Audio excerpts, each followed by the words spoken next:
everyone. My name is Jessica Grunlin, and today I will be presenting to you a leader and a manager who I personally find motivational and inspirational. This leader is Apple's current CEO, Tim Cook. Before I dive more into Tim Cook's leadership style and my opinions of his style, I'd first like to give you more of a background on Tim Cook so we could see where he started and how he became the successful man he is today. Tim Cook was born in Alabama in 1960, so he will be celebrating his 60th birthday at the beginning of November this year. He graduated second in his high school class and went on to attend Auburn University, where he got his degree in industrial engineering and later went on to complete his master's in business administration. He started out his career working at IBM and started working at Apple in 1998. After working at Apple for a while, he was then promoted to vice president. Now he's the CEO of Apple. After the death of Steve Jobs, Tim Cook took over as CEO in 2011. After working at Apple for now 9 years, Tim Cook is now worth over $600 million. Now I'm going to be talking more about Tim Cook's leadership and management style. Whenever Tim Cook became the CEO of Apple, many people doubted that he would be able to keep Apple running in the same capacity that former CEO Steve Jobs had. But many were pleasantly surprised that Tim Cook was able to implement many positive changes to Apple Incorporated. Tim Cook is often described as a democratic leader.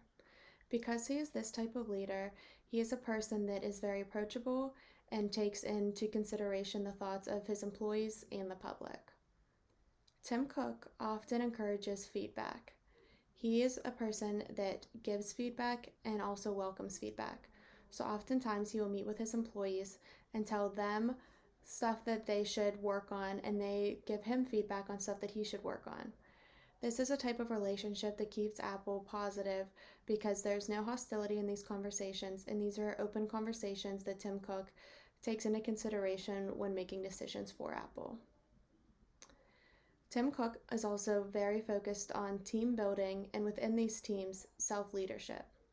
Tim Cook often has his employees work in teams where they do not have to directly answer to a specific manager, person, or boss. These teams are often self-led teams where they work together to try and come up with solutions instead of getting upper management involved. Tim Cook believes that this strategy gives his employees a sense of purpose in the company and allows them to feel as if they are really contributing to the company rather than just working for the company. Tim Cook also participates in management by walking around.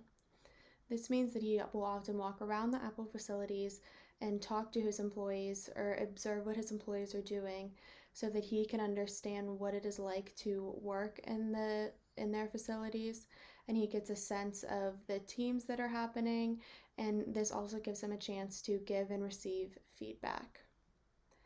Tim Cook also focuses on consensus building. This means that they often hold votes at Apple and they have exercises so that him and his employees can come up with a solution to any sort of problem that they have. Tim Cook is not the type of manager that is whatever he says goes.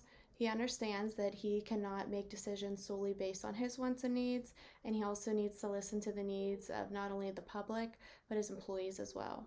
So by building consensus, they are able to have a sense of unity and openness in the office. Tim Cook has also been described as a situational leader. This means that although Tim Cook is democratic and takes into consideration everything, he can change his leadership style based on the situation. Tim Cook has been described as very adaptive. So if there's a new type of situation that arises, Tim Cook will sit back and look at that situation before he makes any radical decisions. He often will talk to his employees and get the whole situation before he decides how to proceed. Again, since he is so focused on team building, he will often have his team come up with solutions and then step in as needed. One of the best things that I personally feel about Tim Cook is that he includes people of all cultures, races, sexualities. He's very diverse. And that was something that has really brought Apple to expand beyond its normal horizons. So, some more examples of how Tim Cook is the type of leader I described. I'm going to start again talking about his diverse mission. So, Tim Cook came out as gay in 2014. Tim Cook has described that he knew that he was gay his whole life, but did not feel comfortable coming out as a gay man until 2014. Even though people being gay has been more widely accepted in 2014 and beyond, he was very worried about the backlash he would receive from some people, and some people believing that just because he is gay that he will not be able to run Apple in the capacity that perhaps Steve Jobs had or perhaps a straight man would.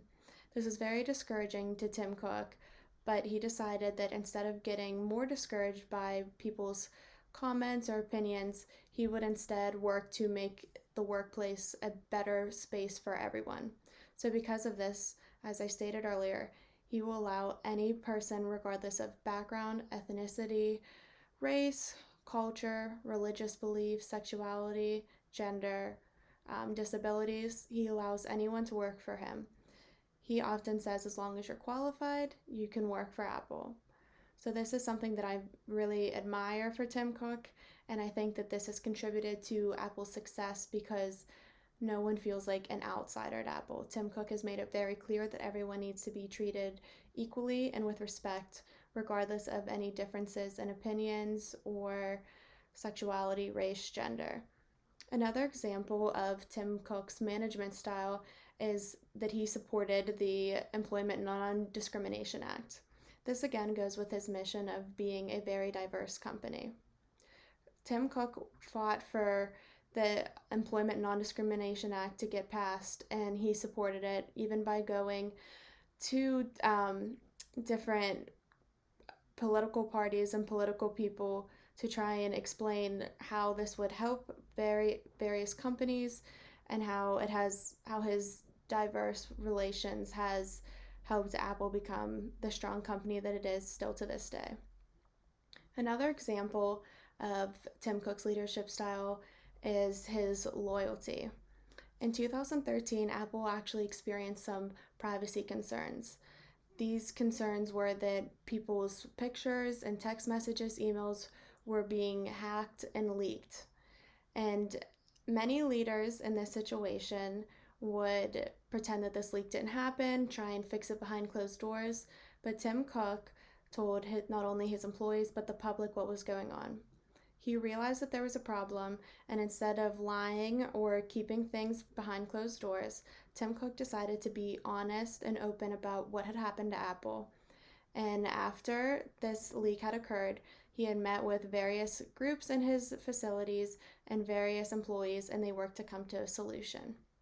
So in the end, Tim Cook had a hand in Apple having a two-factor authentication whenever you were signing into new devices, and he has since then kept all of Apple's employees and customers up to date on different changes that are happening within Apple to keep everyone's privacy safe. My personal opinions on Tim Cook is that I really admire the way that he is, how he manages and leads his company. Being a CEO, it could sometimes be hard to form personal relationships with your employees just because you have so many employees underneath you. But I think that through the examples that I have read, that Tim Cook does a very good job at trying to form personal relationships with his employees. I also really like that he keeps the workplace a very diverse place. Some people do not get to experience diversity, and that could hinder them in their future. So I think by experiencing all different kinds of cultures and ethnicities, the people that work at Apple are getting more experience, and they could also listen to the needs of their different customers. Maybe something that I would change about Tim Cook's leadership style is that he tends to take a step back on the team building front. As I said earlier, he very much encourages teams to come to consensuses themselves.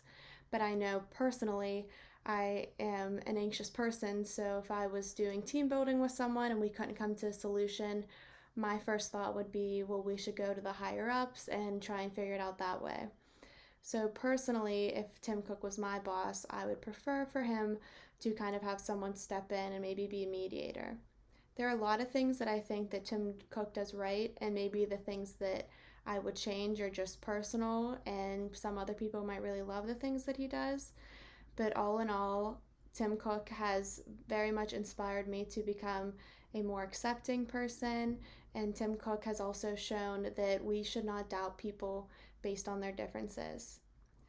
Whenever he became CEO and then later came out as a gay man, there were many people that thought either Apple would crash and burn or that Tim Cook himself would crash and burn. And as we could see, Apple is still thriving and making new products all the time, and they are still one of the top competitors in the world. Thank you for listening, and if you have any more questions about Tim Cook, I'd be happy to answer.